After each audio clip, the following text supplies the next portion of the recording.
Unable to breastfeed her sick child, Jimia Hamada comes to this field hospital operated by Doctors Without Borders. Her baby is diagnosed as acutely malnourished. It started with fever and diarrhea. Now we are referred for admission. This is where she and her baby will spend several weeks recovering. Health facilities in and around Adre are overstretched and poorly equipped to deal with such emergency cases.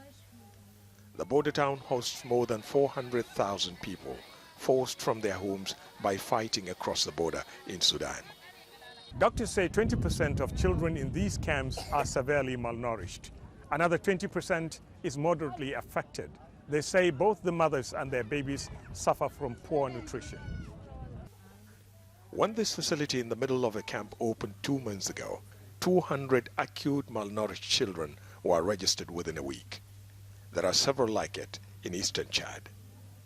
So now we are catching up on the kids that are severely malnourished, but some keep coming and some keep being identified, meaning the malnutrition keep getting worse and kids are still lacking food. The United Nations warns its food supplies will soon run out. We need to guarantee 1 meal a day for all those persons. They have really nothing.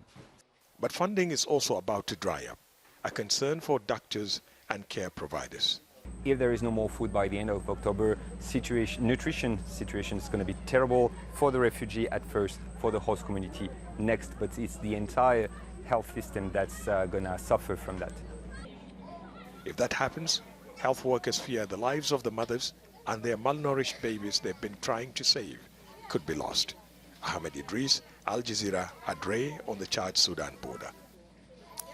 And we can speak now to Ahmed, who's joining us live. I was listening to your report there, Ahmed. So, food supplies running out, the UN's funding possibly running out, all of this with a late October deadline really to essentially save these people. Where's this all headed?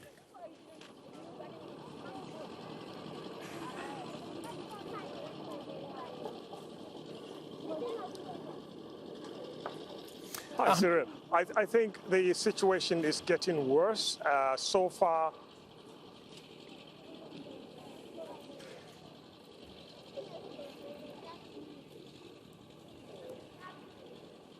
yeah, Cyril, I think I missed the last part of your question. Can you repeat that again?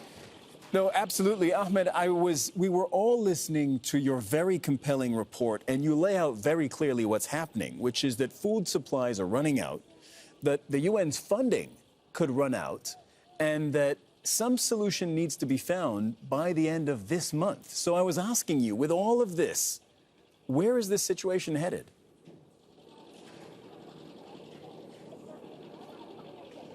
Cyril, it's a disaster waiting to happen unless something happens in the next few weeks.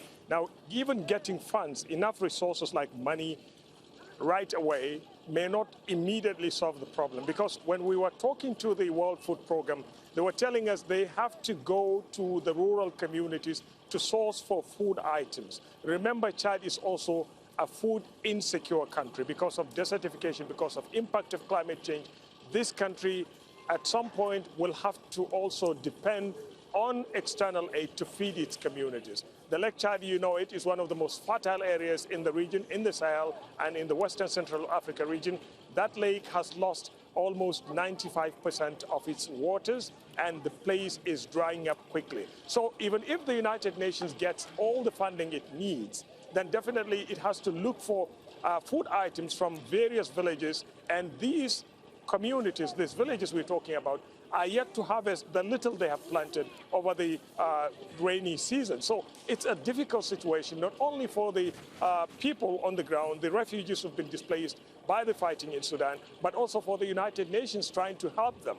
I think the international community has missed a chance of piling up food items to help these people from the very beginning. Because right now, whatever happens in the next few weeks will definitely have a negative impact on thousands of people who have been displaced by this fighting in Sudan. And we're not sure whether or not the influx of refugees has stopped, because they continue to arrive.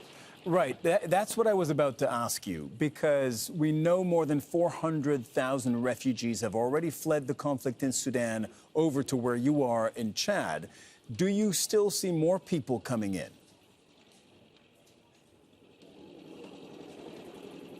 Exactly, Cyril. It's without doubt, definitely a lot of people will come this way. In fact, the Chadian authorities are estimating that by the end of December this year, we're talking about 3 months from now, there will be more than 600,000 refugees from Sudan entering this country because of the conflict or the fighting of the past 5 months. Already, remember, the conflict in Darfur, which is more than 20 years old now, has displaced another 600,000 refugees who are scattered in this particular region. Some of them are in camps not far from here. Some of them are spread in camps about 100 or 80 kilometers from where we are now. So you're looking at probably 1.2 million Sudanese refugees who are coming into Chad and depending on food aid that is no longer available. Crises in other parts of the world have diverted attention and resources from this crisis, and unfortunately, poor people who have been displaced by this conflict in Sudan will have to pay for it, unfortunately. Ahmed Idris reporting from Chad. Thank you very much for that reporting.